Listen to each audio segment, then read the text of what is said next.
اللہ کے محبوب علیہ الصلوۃ والسلام باہر نکلے ہوئے تھے شہر نور کی سرحدوں سے، تو ایک قافلے نے آ کے بسیرا کیا، ایک گھوڑا یا ایک اونٹ حضور کو پسند آ گیا، سودا کر لیا۔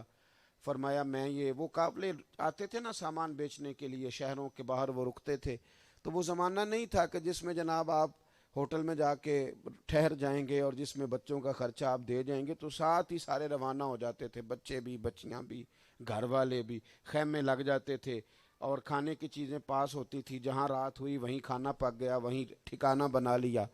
اسی طرح سے نظام چلتا تھا، اور تجارت کر کے 6-8 ماہ کے بعد لوگ اپنے وطن کو لوٹتے تھے۔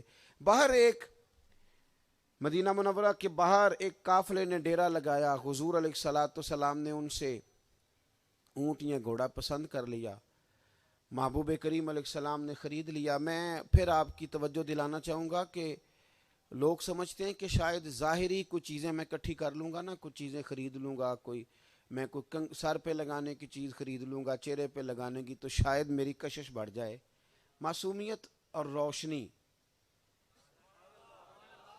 یہ جتنی بھی چیزیں ہوتی ہیں نا، یہ بعض اوقات خدا کی عطا ہوتی ہیں، اور بس ایک دفعہ کہنا، میں نے اس بات کو کھول کے بیان نہیں کرنا، آپ کے جو چہرے پر روشنی ہوتی ہے وہ روشنی آپ کے اندر کی ہوتی ہے جو باہر آ جاتی ہے۔ بہت سارے لوگ گورے رنگ کے نہیں ہوتے پر چہرے نورانی ہوتے ہیں، کیونکہ وہ اندر کا حسن ہے جو باہر آ گیا ہے، اندر کی خوبصورتیاں باہر آیا کرتی ہیں۔ آپ کے اندر تقویٰ ہو، روشنی ہو، سچائی ہو، دیانت ہو، حسن ظن ہو، دل کے آپ صاف ہوں۔ چلیں میں اپنی بات تھوڑی کرنی ہے، حضرت سلطان باؤ کی کر لیتے ہیں۔ حضرت سلطان باؤ رحمۃ اللہ علیہ فرمایا کرتے تھے، دل کالے نالوں منہ کالا چنگا، دل کالے نالوں منہ کالا چنگا، پر جے کوئی رمز پچھانے۔ اگر کسی کو سمجھ آ جائے نا تو پھر دل نہیں کالا ہونا چاہیے، منہ ہو تو شاید پھر کام چل ہی جائے۔ تو جو بات آپ سے عرض کرنی ہے، باہر انہوں نے ڈیرا لگایا، حضور نے سامان خریدا، غلام ساتھ تھے، تو محبوب نے فرمایا بھئی یہ سودا تمہارا ہو گیا، میں جاتا ہوں گھر اور جا کے پیسے بھیجتا ہوں۔ حضور وہ جانور لے کے آگے بڑھے۔ اب پہلے تو وہ کھو ہی گئے نا حضور کی باتوں میں، حضور کے جلووں میں کھو ہی گئے نا۔ نماز پڑھا کے میں تین ول ویکھاں، ہن مینوں کعبہ بھول گیا آئی، تے اب بھول گئیاں نہیں سب سوم صلاتاں، اکو یار دا فکر پہ آئی۔ پہلے تو کھو گئے نا، سمجھ ہی نہ آئی۔ اور جب محبوب کریم صلی اللہ علیہ وسلم وہ لے کے روانہ ہو گئے، ذرا آگے بڑھے، تو ایک آدمی کہنے لگا جان کس کو سودا بیچا ہے؟ نام، قبیلہ، خاندان، علاقہ، پتہ، ایڈریس کچھ پتہ؟ انہوں نے کہا نہیں۔ کہنے لگے ایسے بیچ دیا؟ یار ہوش ہی نہیں آئی۔ چلو دور نہیں گئے، وہ ہیں سامنے، آواز دے لو، اور بڑی سادی سی بات ہے، کوئی ایسی بات نہیں، ان سے کہو کہ وہ جانور باندھ جائیں، پیسے لے آئیں اور لے جائیں آ کے، سادی سی بات ہے۔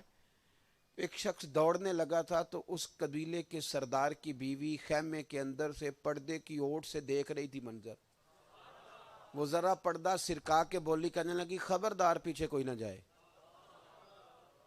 پیسے آگے تو لے لینا، نہ آئے تو میں دے دوں گی۔ یوں کر کے لوگوں کی توجہ بی بی کی جانب بڑی، تو جانتی ہے، نام کا پتہ ہے، قبیلے کا پتہ ہے، ایڈریس جانتی ہے؟ کہنے لگی نہیں۔ تو کہا گارنٹی کیوں دے رہی ہو؟ کہنے لگی تم نے چہرہ نہیں دیکھا، تم نے چہرہ نہیں دیکھا، وہ تیریاں ویکھ کے اداواں میں مرید ہو گئی، تم نے چہرہ نہیں دیکھا محبوب کا؟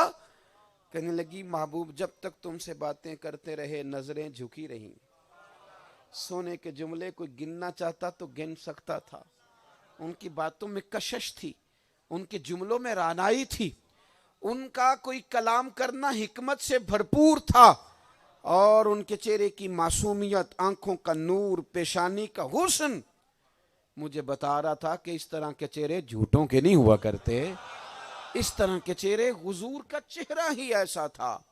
نبی پاک صلی اللہ تعالیٰ علیہ وسلم کو، یعنی رب کریم نے فرمایا کہ تم ادھر ادھر کیوں بھاگتے ہو، تمہیں جانے کی ضرورت کیا ہے؟ قل ان کنتم تحبون اللہ، اگر رب سے محبت کرنا چاہتے ہیں تو محبوب آپ ان سے کہیں فاتبعونی، یہ آپ کی پیروی کریں، یہ آپ کے دروازے پہ آئیں، ادھر آئیں، پھر کیا ملے گا؟ یحببکم اللہ، اللہ خود ان سے محبت فرمائے گا۔ اللہ خود ان سے محبت کرے گا۔ حضرت عائشہ صدیقہ رضی اللہ تعالیٰ عنہ فرماتی ہیں حضور پتہ بات کس طرح کرتے تھے؟ اتنی ٹھہر ٹھہر کے بات کرتے کہ حضور کا ہر جملہ دوسرے سے جدا ہوتا، اور فرماتی ہیں کہ اس قدر زیادہ حضور کے کلام میں مٹھاس اور شرینی ہوتی کہ اگر کوئی حضور کی باتیں گننا چاہتا تو گن سکتا تھا۔ اگر کوئی آپ تو اب میرے اپنے ہیں نا جی، اب تو دوستی پرانی ہوتی جا رہی ہے، تو آپ تو غصہ کرتے نہیں میری باتوں کا، کئی لوگ کر لیتے ہیں۔ یعنی ہمارے زمانے میں نا باتیں کرنے کا شوق بڑا ہے، آپ تھوڑی باتیں کریں تاکہ آپ کی باتوں کی قدر کی جائے۔ آپ اتنی تو نہ کر دیں کہ جملے ہی بے قدرے ہو جائیں، لفظ ہی بے حرمت ہو جائیں، کوئی مطلب آپ کی بات کی قدر ہی نہ جانے۔ غلام فریدہ دل بھی اوتھے دئیے جتھے اگلا قدر بھی جانے۔ مطلب آپ کا انداز تو اس طرح کا ہونا کہ یار کوئی اتنی زیادہ باتیں، حضور نہ دھیما لہجہ اور جملہ جملے سے جدا، حضور کے وجود کو رب نے رعنائیاں دی۔ سادہ ہی لباس پہنا ہے حضور نے ہمیشہ، اس پر پیوند رہے۔ امامہ مہینوں وہی رہا جو پہلے تھا۔ نالین مبارک کبھی کبھی بیٹھ کر سیدہ عائشہ صدیقہ کہتی ہیں حضور گھر میں گانٹھ لیتے تھے۔ او میرے سنگیو، تم کیا سمجھتے ہو کہ بہت زیادہ مہنگا لباس ہو تو پھر اس کے اندر وقار بڑھتا ہے؟ تم کیا سمجھتے ہو کہ انسان بہت زیادہ مہنگے جوتے پہن لے تو پھر اس کا قد اونچا ہوتا ہے؟ کیا سمجھتے ہیں لوگ کہ بہت مہنگی دکان سے ہو کر کے نکلیں تو وہ سج اور سنور جائیں گے؟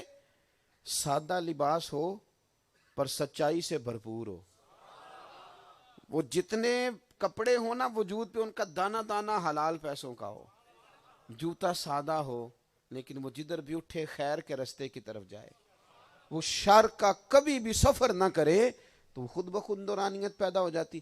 اللہ تعالیٰ نے نا اپنے محبوب کو جلوے دے کے، خوبصورتیاں دے کے، دو تین چیزیں ہوتی ہیں جن کی وجہ سے انسان کسی سے پیار کرتا ہے۔ ایک بندہ خوبصورت بڑا ہے تو پیار ہو گیا، تو حضور جیسا تو خوبصورت ہے ہی کوئی نہیں نا۔ حضرت پیر سید مہر علی شاہ صاحب رحمۃ اللہ علیہ بہت بڑے آدمی تھے